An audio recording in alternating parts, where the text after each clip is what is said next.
नमस्कार दोस्तों। आज करंट जीके की क्लास बेहद इंपॉर्टेंट है। हाल ही में ये काफी चर्चा में रहा। पहले क्वेश्चन से शुरुआत करते हैं। किसाऊ बहुउद्देशीय बांध परियोजना किस नदी पर प्रस्तावित है? किस नदी पर प्रस्तावित है बहुउद्देशीय परियोजना? तो सबसे पहले तो इसका ही मतलब समझ लेते हैं। बहुउद्देशीय परियोजना यानी इसका सीधा मतलब है बहुत सारे उद्देश्य, यानी सरल भाषा में वे बांध जिनके कई उद्देश्यों के लिए काम आते हैं, जैसे सिंचाई, विद्युत उत्पादन, जल आपूर्ति, उनको बहुउद्देशीय परियोजना कहते हैं। ठीक है। जिनसे केवल बिजली बनती है उनको विद्युत परियोजना कहते हैं। जिनसे सिंचाई होती है उनको सिंचाई परियोजना कहते हैं। जिनसे जल आपूर्ति होती है उनको जल परियोजना कहते हैं। कई परियोजनाएं ऐसी होती हैं जो कई उद्देश्यों के लिए काम आती है, उनको बहुउद्देशीय परियोजना कहते हैं। और बहुउद्देशीय परियोजनाओं, नदी घाटी परियोजनाओं को पंडित जवाहरलाल नेहरू ने आधुनिक भारत के मंदिर कहा, क्योंकि भारत कृषि प्रधान देश है और पानी की आपूर्ति होगी तो किसान आगे बढ़ेगा। और भारत की पहली बहुउद्देशीय परियोजना की बात करें तो वो थी बंगाल में दामोदर घाटी बहुउद्देशीय परियोजना। दामोदर घाटी बहुउद्देशीय परियोजना भारत की पहली बहुउद्देशीय परियोजना। पश्चिम बंगाल में दामोदर घाटी बहुउद्देशीय परियोजना हुगली नदी पर, जो अमेरिका के टेसीसी बांध पर आधारित है। अमेरिका के टेसीसी बांध पर आधारित है, यानी उसके मॉडल के ऊपर आधारित है। तो अपने प्रश्न का उत्तर, ये किसाऊ बहुउद्देशीय परियोजना किस नदी पर प्रस्तावित है, इसे पूछें तो भी तो टोन्स नदी। टोन्स नदी, टोन्स किसकी सहायक नदी है अपने ये देखते हैं। टोन्स सहायक नदी है यमुना की। यमुना की। और ये जैसे ये गंगोत्री मानी उत्तराखंड से निकलती है। ये यमुना यमुनोत्री मानी उत्तराखंड से निकलती है और प्रयागराज में गंगा में मिलती है। ठीक है। अब ये कौन से दो राज्यों की सीमा पर है, सबसे पहले ये पूछें तो हिमाचल प्रदेश और उत्तराखंड। राजस्थान पूछे तो हिमाचल प्रदेश और उत्तराखंड राज्यों की सीमा पर है। अब इस टॉपिक का सबसे ज्यादा प्रश्न ये पूछते हैं कि इससे लाभान्वित राज्य कौन से होंगे।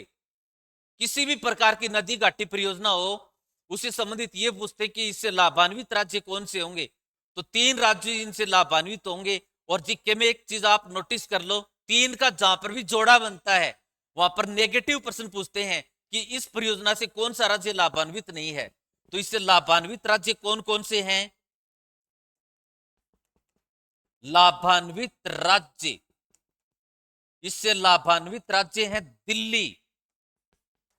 Number 1 Delhi, number 2 Haryana, number 3 Rajasthan. अपना राजस्थान भी इससे लाभान्वित है। ठीक है। और भारत के पर्यावरण और वन मंत्रालय ने इसको इसकी घोषणा कब की थी? पर्यावरण और वन मंत्रालय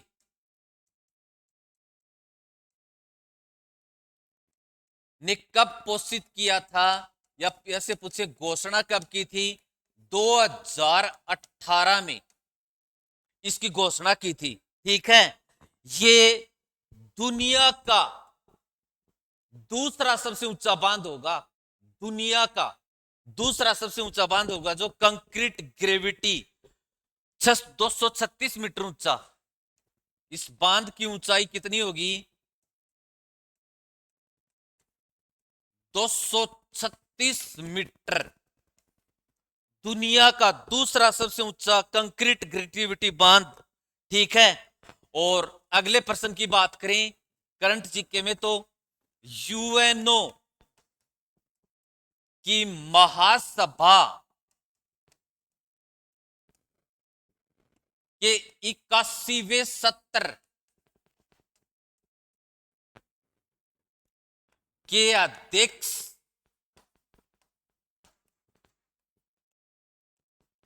किसे निर्वाचित किया गया है? निर्वाचित किया गया है। महासभा यूएनओ की एक पार्ट है जिसके सभी देश इसके सदस्य होते हैं। ठीक है, इसका उत्तर जानते हैं पहले। खलीलुर रहमान, खलीलुर रहमान जो बांग्लादेश के हैं और इसको 99 मत मिले, 99 मत मिले जब वोटिंग हुई तो। ठीक है, और इसका जो प्रतिद्वंद्वी था एंड्रियास काकोरिस,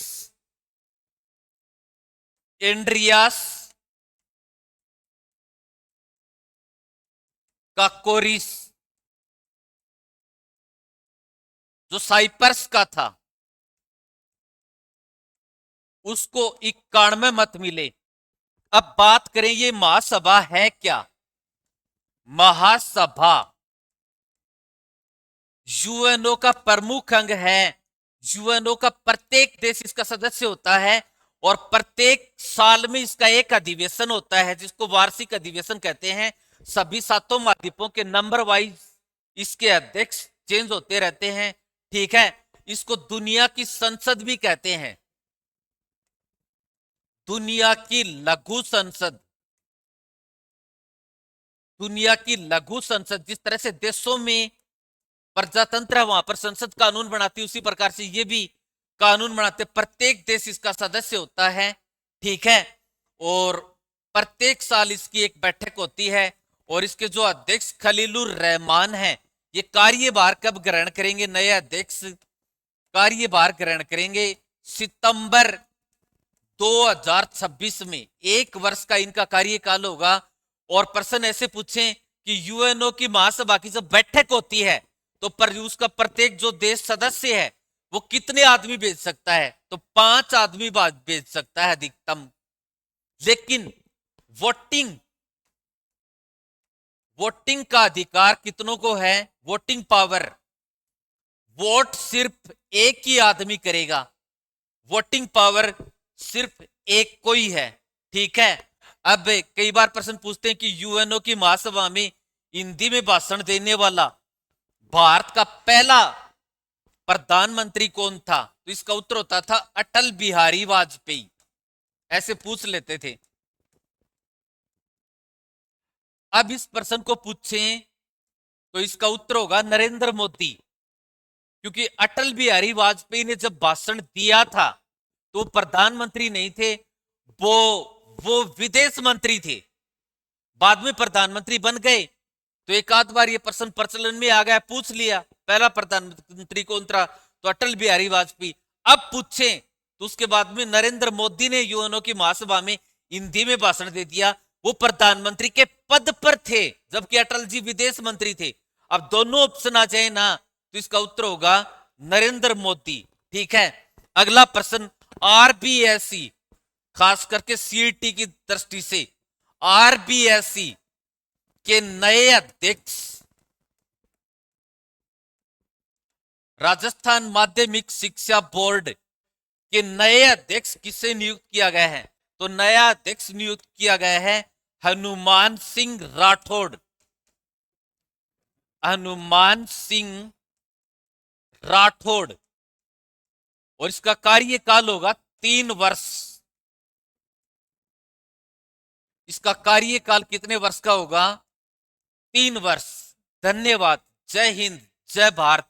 सो मत जाग मुसाफिर, अरे जाग मुसाफिर।